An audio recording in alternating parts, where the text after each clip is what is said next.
প্রিয় ভাই সাহেব, আমি শোনাচ্ছি আল্লাহর পরে যার মর্যাদা তার জীবন শোনাচ্ছি। সুবহানাল্লাহ বলে। প্রথমে দাওয়াত কবুল করলো স্ত্রী। রাসূলুল্লাহ কি বলেছেন? রাসূলুল্লাহ বলেছেন, তোমাদের মধ্যে সেই ব্যক্তি উত্তম যে ব্যক্তি তার স্ত্রীর কাছে উত্তম। আমি আমার স্ত্রীদের মধ্যে উত্তম ব্যক্তি। সুবহানাল্লাহ। স্ত্রী ইসলাম কবুল করলেন।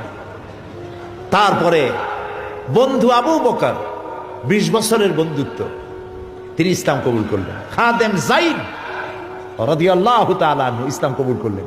সব থেকে নিকটবর্তী লোকেরা। এই কথাটা যত সহজে শুনতেছেন, বিষয়টা কিন্তু এত সহজ না। বাপ কাফের, মা কাফের, দাদা কাফের, পরদাদা কাফের, গোষ্ঠী শুদ্ধ কাফের। আল্লাহরে তারা চোখে দেখে, তারা আল্লাহ বানায়।